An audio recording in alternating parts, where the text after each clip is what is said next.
자, 28일 날 드디어 일반 오프라인 강연회가 있습니다. 이데일리 추천 강연회가 있고 그간에 호텔 강연회를 연말 연초에 해드렸었는데 요번에는 좀 편안하게 오셔도 될 것 같아요. 그리고 일단 이제 정회원님들은 강연회 오시면 식사 자리 마련돼 있으니까 뭐 여러 가지 궁금하신 사항들, 뭐 시장 상황 뭐 이런 부분들 같이 논의해 보는 시간 가지면 될 것 같습니다.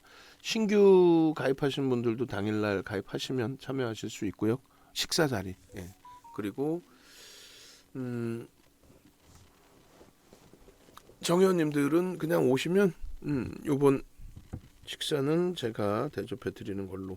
그리고 자료들도 뭐 나누어 드릴 수 있는 게 있으면 많이 준비를 해갈 수 있도록 그렇게 하겠습니다. 자, 일단은 그 안내 부분인데 안내 부분에 변동성이 재차 좀 윗방향으로 크게 움직임이 나와주기를 좀 기대를 해봐요. 5월 11일 그 기준에서 저점에서부터 이제 다시 잘 편입이 됐는데 일단은 그 이후의 흐름이 이제 쉽지는 않았죠. 어찌됐든 추가적으로 이제 편입 기준 설정 범위를 5월 23일에도 개장 초에 거래가 수반되면서의 흐름이었기 때문에 계속 편입 확대 부분으로 설정을 잡아드렸습니다. 3월 달에 변동성이 굉장히 컸었고요. 그리고 그 변동성이 큰 상태에서 안내 부분의 수익 범위가 좀 확대되는 부분이 있었는데 고점에서 이제 미끄러져 내려올 때의 정리 부분이 좀 원활치 못했어요. 굉장히 그때 뭐 충격을 많이 받으신 부분이 있는데 지금 기준은 뭐 다시 출발선상에서 움직임이 나와주고 있는 그런 상태이니까 그 부분을 잘 대처해서 가져가면 될 것 같습니다. 오늘 기준에 이 글로벌 시장에서 미국 쪽의 선물은 굉장히 강해요. 일본 쪽도 강하긴 한데 이제 일본이 고점 대비해서 이제 좀 눌림목이 나와 있는 상태고 국내 증시도 뭐 보합권에서 왔다 갔다 해요. 좀 기대 요인이 있었는데 금요일날 원체 강한 흐름이었었나 봅니다. 그래서 일단 시장의 눌림목 속에서의 흐름. 자, 안랩 기준은 3월 달에 단기적으로 이제 폭등이 연출이 됐었는데 펀더멘털적인 부분은 검증 받아야 될 게 너무 많아요. 저평가 상태라고 보지는 않습니다. 다만 이제 시장에서 관심이 크게 증가했던 요인 중에 하나가 이제 수급이었고 그 수급이 들어온 것에 대해서 왜 들어왔느냐라는 의구심이 생기기 시작했던 거죠. 그래서 처음에는 이제 말 그대로 정치 테마주의 기준에서 변동성이 형성돼 있었다라고 한다면 그 이후에 그 흐름에서는 수급범이었어요. 여기 보시면 이제 3월 22일자에 이렇게 120만 주, 뭐 굉장한 물량이죠. 그 물량이 들어왔고 이렇게 그래서 프리미엄이 지금 기준으로 따지면 좀 있는 상태이긴 합니다만 그 이후에 이제 추가적인 수급 부분이 좀 제한적인 상태에서 프리미엄을 어떻게 해석을 해줄 거냐. 추가적인 뭐 수급이 더 들어와서 끌고 올라가면 모를까.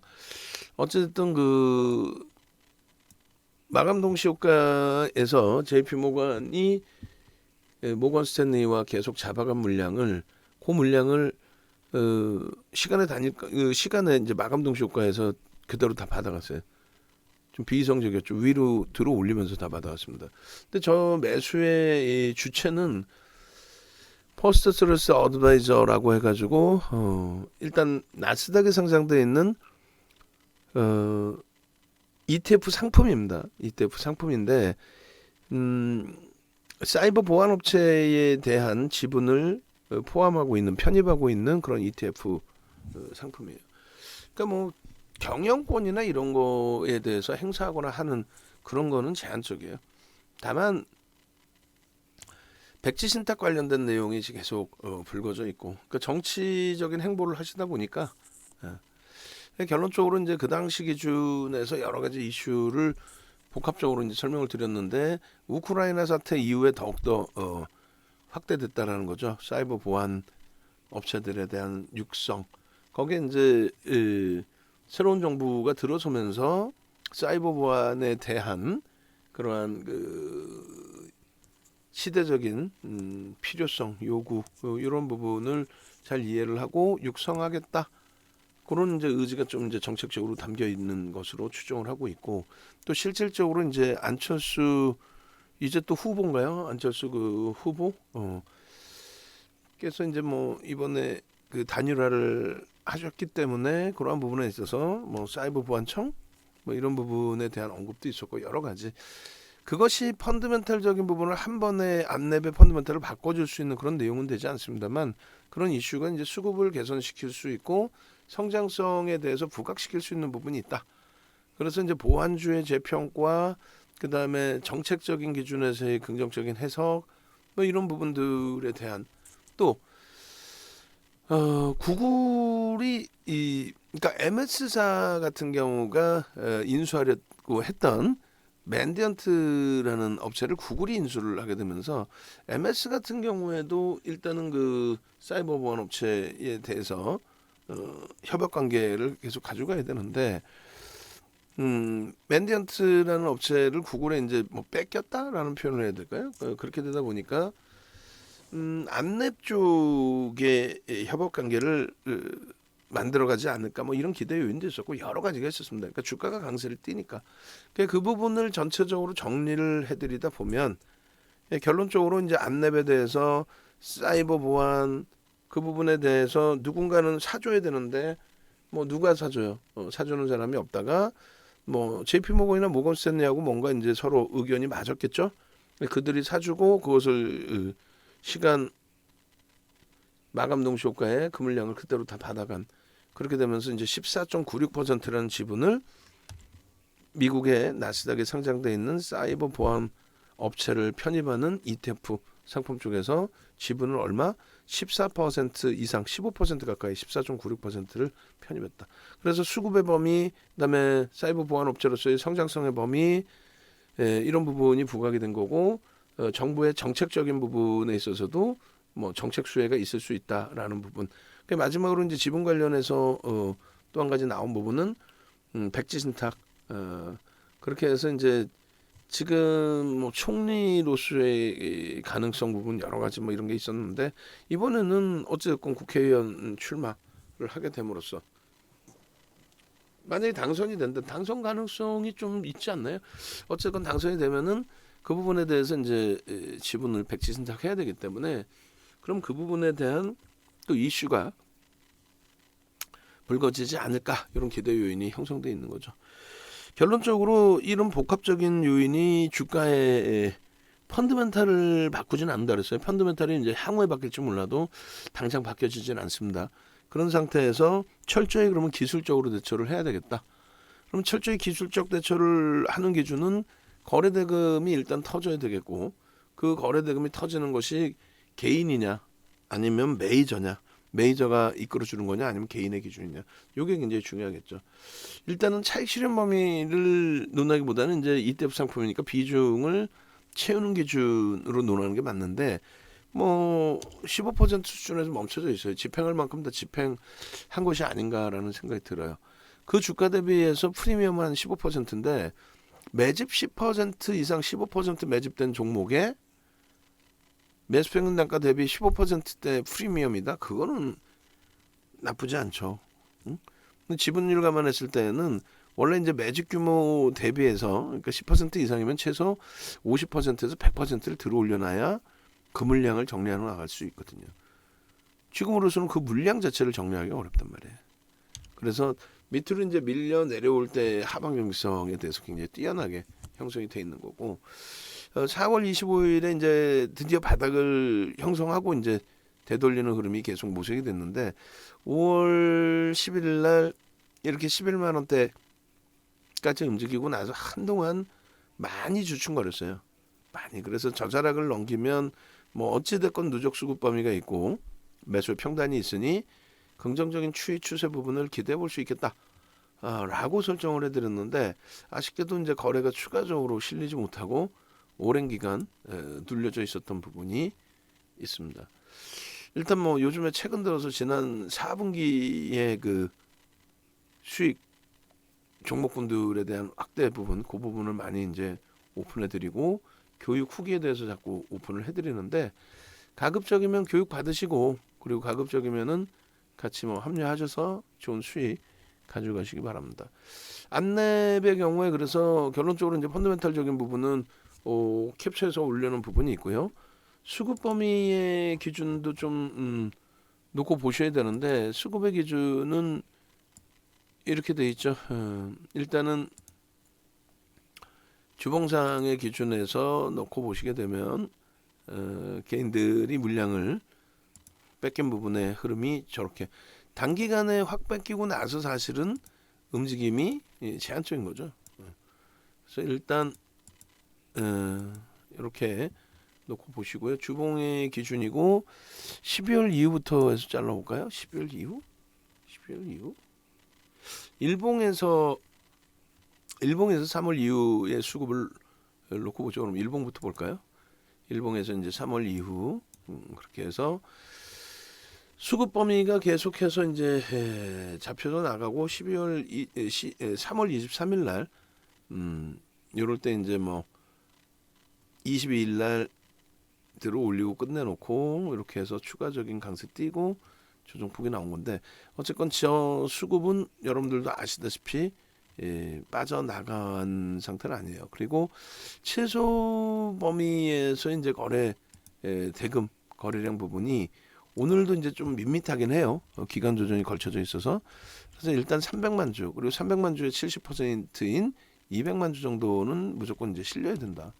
그러니까 200만 주가 실리면 거래대금이 2천억 이상. 그럼 거래대금 최상이 20위 안에 들어옵니다. 일단은 그 흐름이 형성이 되는 거고 거래대금이 형성된 가운데서의 그 추세 강화가 연출이 돼야 되는 거죠. 그래서 앞부분에 뭐 이 부분이 매물벽으로 인식이 되든 아니면 뭐 그냥 가볍게 움직임을 뚫고 올라서 주든 뭐 대략적으로 11만 원대 후반 뭐 12만 원 정도 놓고 보면 되겠죠. 그렇게 해서 저 라인을 넘겨주기 위해서의 기본 전제 조건은 거래가 터져야 된다. 일봉상으로도 최소 200만 주. 지금 오늘도 못 미치는 거예요, 사실은. 그래서 그렇게까지 공격적으로 들여다보기도 사실은 다소 어려운 그런 흐름이 있습니다. 다만 내일 정도 기준에 갭상승의 거래가 수반되고 움직임이 나오면 추세 강화를 기대해 볼 수 있다. 오늘은 일단은 5MA, 20MA, 5거래일, 20거래일의 평균은 넘겨놨기 때문에 긍정적으로 해석을 하고요. 그리고 두 번째 기준은 누적 수급 범위가 이제 우호적인 상황 속에서 이러한 흐름이 형성이 됐다라는 것은 긍정적으로 놓고 보겠다. 예. 그래서 기회는 얼마든지 있다. 자, 그래서 수급 범위 그리고 일봉상의 기준 거래량 200만 주 최소 범위 그리고 캔들 양봉의 기준에서의 흐름. 이걸 바탕으로 이제 매집의 기준을 또 놓고 봐야 되겠죠. 저 기준의 매집이 어느 정도 됐을까? 3월달 초순부터 해서 장내 매수를 통해서 이제 다 들어온 부분이니까 5월 23일 13시 55분 일봉 수급을 한번 보시죠.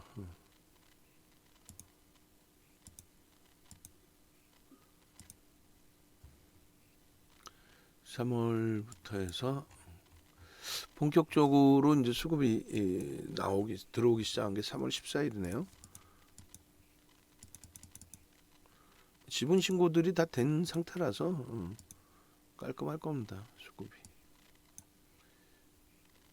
누적 외금기간 쌍끌인데 연기금 쪽 위주에서만 딱 샀네요. 나머지는 뭐 거의 관망기조인 것으로 추정이 되는 거고.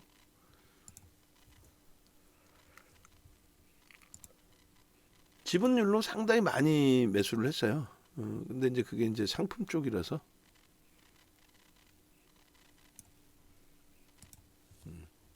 150만 주니까 15% 그러니까 외국인 그 ETF 상품 쪽에서 매수한 게 사실은 대부분의 기준이 됩니다. 그죠? 대부분의 기준이 되고 매집은 22년 03월 14일부터 22년 05월 20일까지 매집. 그렇게 하고 요 매집 부분을 한번 보죠.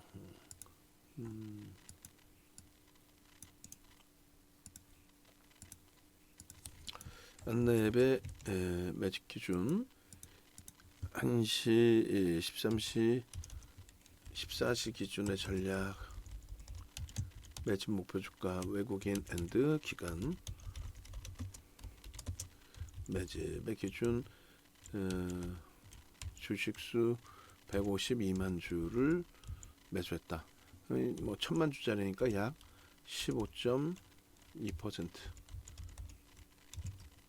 이렇게 하고 이제 매집 평균 단가 정하면 되겠죠.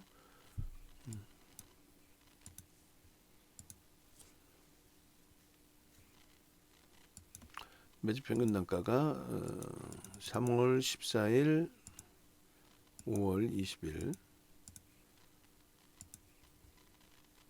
개인들이 뺏긴 가격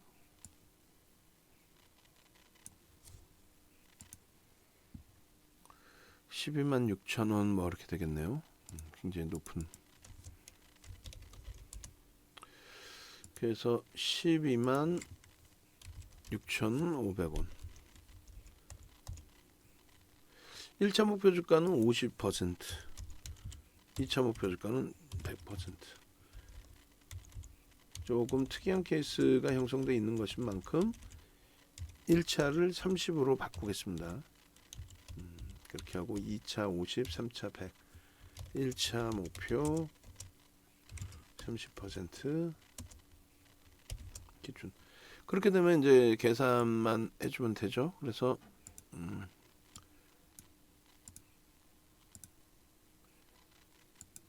이렇게 평균 단가 12만 6,500원 곱하기 30% 해주면 16만 5천 원. 목표 주가가 높죠. 굉장히 높습니다. 지금 뭐 위에서 설정 범위가 잡혀 있었고 거기서 거래 다 터져 있어서 12만 6,500원 곱하기 50% 그러면 19만 원 정도가 나옵니다. 뭐 요 정도까지만 하죠. 뭐 100%를 굳이 따질 필요도 없을 것 같아요. 너무 평단이 이제 위로 형성돼 있다 보니까 목표 주가 높게 형성이 되니까 요 정도.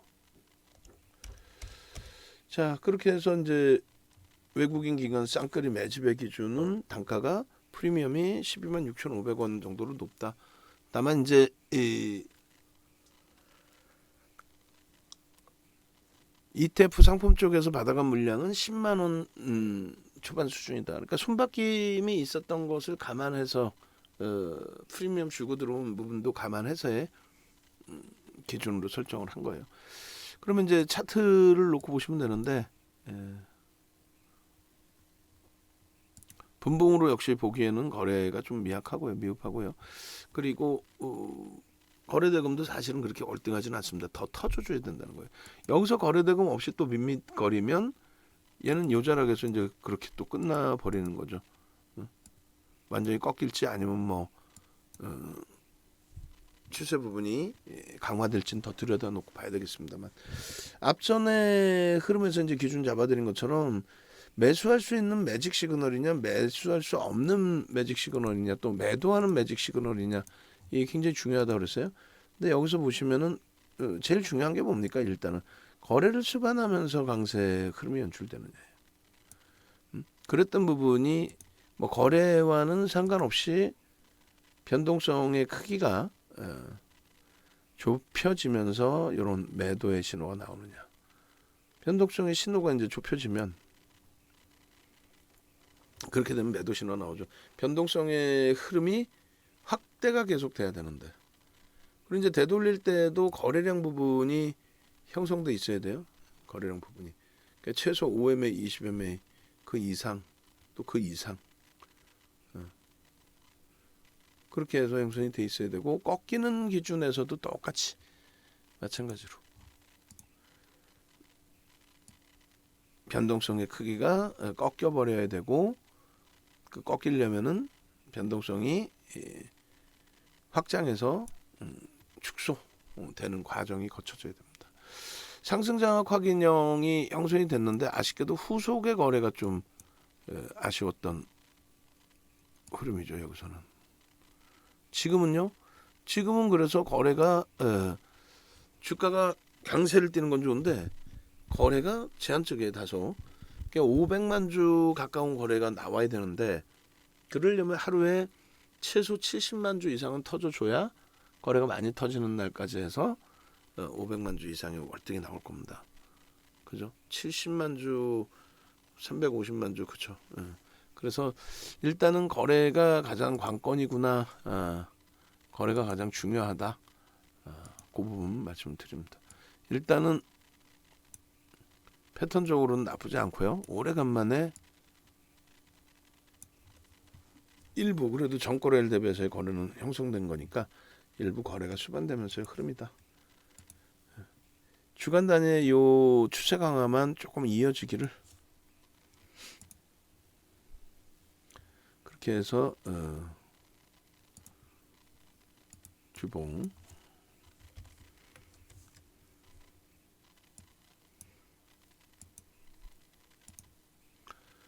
그리고 월봉 기준까지 뭐 굳이 안 보시더라도 될 것 같아요. 자, 그러면 이제 일봉 기준의 흐름하고 또 주봉 기준의 흐름하고 다 봤습니다. 그래서 일단은 제일 중요한 게 어찌됐건 변동성 나와줘서 거래량 거래대금 수반돼서 움직임이 나오는 흐름이 연출되기를. 그리고 이제 안랩의 지금 현재가가 11만 6,300원, 400원까지 많이 올라와 있어요. 8% 수준까지. 기준가는 최근에 10만 원이 이탈되는 흐름까지 연출이 됐습니다. 그래서 그 명목 가격 10만 원, 그리고 그들 14.96%를 갖고 있는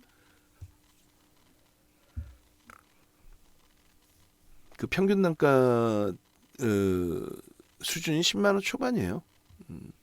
평균 단가가 좀 높겠죠. 이제 10만 원 초반에서 들어오고 그 이후에 또 추가적으로 일부 들어왔으니까 2.3% 가까이. 자, 일단은 그래서 거래량 부분이 다소 미흡하긴 합니다만 마감 때까지 고점을 다시 넘겨주면은 뭐 1,000억 이상은 터질 수 있을 걸로 보여지고, 그리고 오늘 스타트 범위를 잡아놨으니까 내일 거래를 월등하게 좀 수반해주면서 움직임이 나오면 그럼 뭐 땡큐한 흐름이 되는 거죠. 고점, 그리고 시가까지 대밀리더라도 누적 수급 범위 등을 감안했을 때 편입할 수 있는 기준이다. 펀더멘털적인 부분으로 해석하기는 어려워요. 성장성 부분을 놓고 본다.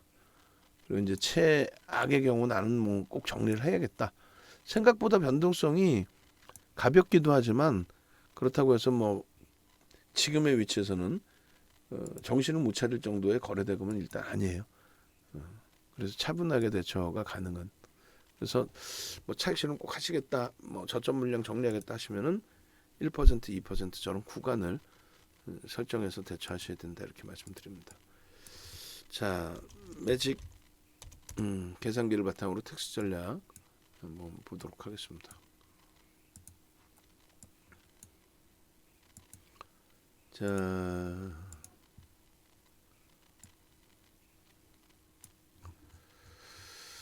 자, 5월 23일이고요. 매직 계산기 기준에 2시 03분 전략입니다. 현재가는 11만 6,400원, 8.08%. 시가총액은 1조 1,656억.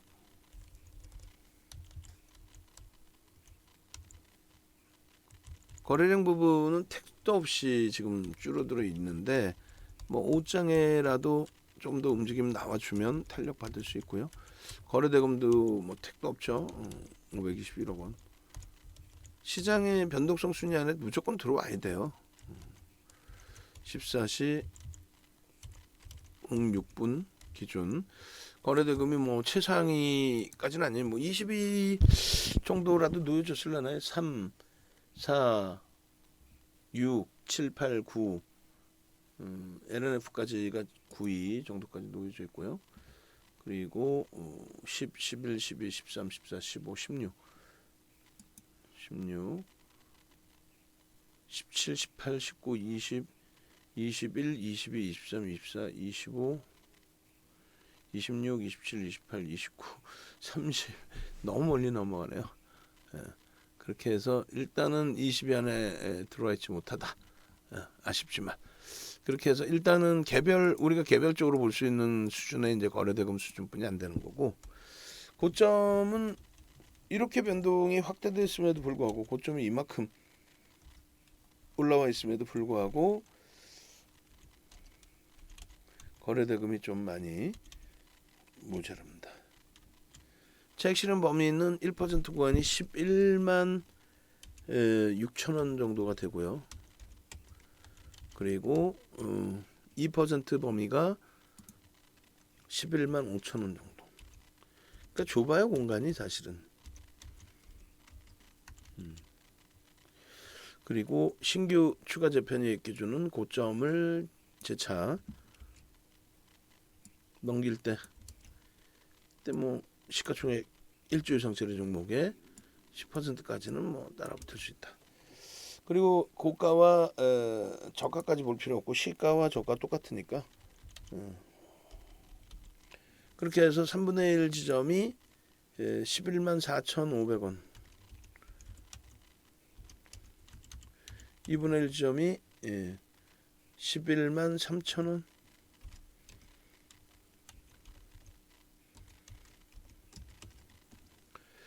의미 있는 거래량 기준은 아까 최소 범위 200만 주라고 했고요.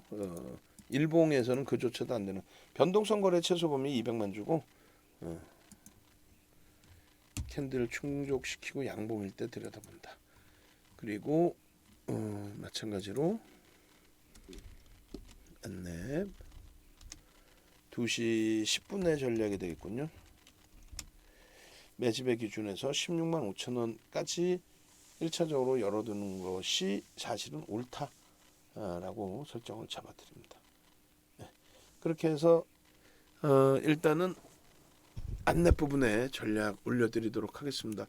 앞서 말씀드린 것처럼 이제 홈페이지에 오셔가지고 강연회 신청하시고요. 그리고 수익 범위 기준은 뭐 원체 지금 시장이 2,640까지 밀려 있어서 쉽지는 않아요. 쉽지는 않은데 최근 들어서는 이렇게 이제 태영맘님, 지금 아로미님이라고 닉네임 바꾸셨어요. 굉장히 활발히 매매 기준이 잡혀 있으시고, 그리고 아까도 우리 직원분께 말씀드렸는데 신청하신 분들 닉네임을 알려주셔야 제가 방송을 할 때 어떤 분이 오시는지 뭐 이야기를 할 수 있겠죠. 응? 그거부터 빨리 처리해 주시고 6분인데 그 닉네임 주시면 되잖아요. 바로 그렇게 하시고 그 다음에 맨 밑에 이제 문나님은 내일부터 라이브 방송 합류하신다고 말씀을 하셨고, 저 밑에 쭉 내려가서 보면은 시장 참여하시는 방법하고 전략 부분이 나와요. 끝이 없네요. 뭐. 이 자료 올려드릴 테니까 참조하시고, 그리고 나서 강연의 부분, 이번에 이제 강연의 참여자 이벤트는 있긴 있는데 뭐 나중에 오픈해 드릴게요. 그래서 기존의 정회원님들 그 연장 이벤트 현재 하고 있는 연장 이벤트보다 조금 더 그러니까 지난 2월달 이벤트 수준 그때보다는 조금 이제 뭐 가격이 올라가 있긴 하겠지만은 그 수준으로 지금보다는 조금 더 혜택을 드릴 수 있는 강연회가 될 수 있도록 그렇게 기준을 잡아드리겠습니다. 외부에 계신 분들도 연락하셔가지고 강연에 참석하십시오.